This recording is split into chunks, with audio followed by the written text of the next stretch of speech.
Hey everyone, how's it going? Today I'm going to be talking about something crazy I just noticed in a classic episode of SpongeBob SquarePants. So, the episode that this crazy thing happens in is called Bubble Buddy. It's a classic episode from season 2 of SpongeBob. And the basic premise of this episode is that SpongeBob doesn't have anyone to play with. Patrick is off getting giant paper, Sandy's out of town, etc. So, in order to have someone to play with, he creates a new friend called Bubble Buddy. So, he creates him out of bubble soap, and he is able to bring him all around Bikini Bottom and enjoy his day with his new friend. But of course, along the way, he ends up annoying everybody. He annoys Squidward and Mr. Krabs at the Krusty Krab, and then he annoys everyone at the beach at Goo Lagoon. And most of these are just kind of minor things, like holding people up at the bathroom, or not paying for his Krabby Patties at the Krusty Krab, or, accidentally insulting people at the beach, stuff like that. So, I mean, obviously not ideal, but nothing like crazy harmful or anything, right? But then we get to a scene with Scooter. So Scooter is like the surfer dude fish, and SpongeBob and Bubble Buddy run into him on the beach. And Scooter asks them both to bury him in the sand for fun. So both SpongeBob and Bubble Buddy bury Scooter up to like his neck area, so his whole head is sticking out and everything, but he's buried up to that point in the sand. And Scooter's having the time of his life. They're all having fun and everything.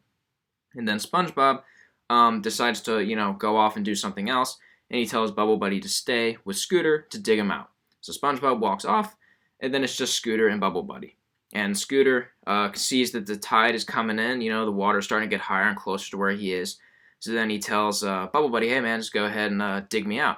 But Bubble Buddy just sits there floating and doesn't do anything. And then Scooter, as he sees the water getting a little closer, he starts to get a little more less happy and a bit more concerned. He said, "Hey dude, Bubble Buddy's not saying anything. He's still just staying there." And then the scene cuts away, and we don't come back to it for a bit.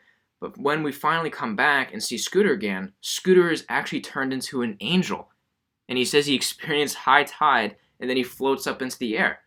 So, I kid you not, Scooter actually died. The water got so high, Bubble Buddy never dug him out, so the water got so high that Scooter was stuck in the sand, and he couldn't get out, and then he drowned. Which is, like, mind-boggling to me. In SpongeBob, a character actually died in, a crazy manner, right? So, crazy that Scooter died here, but that's not the entire story, right? As of now, Bubble Buddy has just been shown to be an inanimate bubble, right?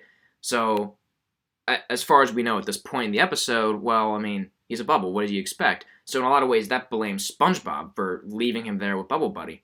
But at the end of the episode, we see that Bubble Buddy is in fact not an inanimate object. In fact, he is alive, and he's just like everyone else in Bikini Bottom. He's intelligent, he can speak, he can move around, he can talk and move and do everything that everyone else can do. So that means the entire time during the episode, he was alive. SpongeBob confirms this when Squidward is like, "Oh, what? He was alive?" And SpongeBob says, of course he was alive. He's alive. Of course. Otherwise, he couldn't tell such funny jokes. Ah! So he was alive the entire time, meaning that when he was with Scooter, Bubble Buddy was alive. Bubble Buddy could have done something. He easily could have dug him out himself, or if he couldn't dig him out himself, he could have gone up and gathered some people to help him and get him out of the sand. Any way you put it, Bubble Buddy definitely could have done something to help Scooter, yet he didn't. Meaning that Bubble Buddy intentionally left Scooter there to die, making Bubble Buddy a murderer.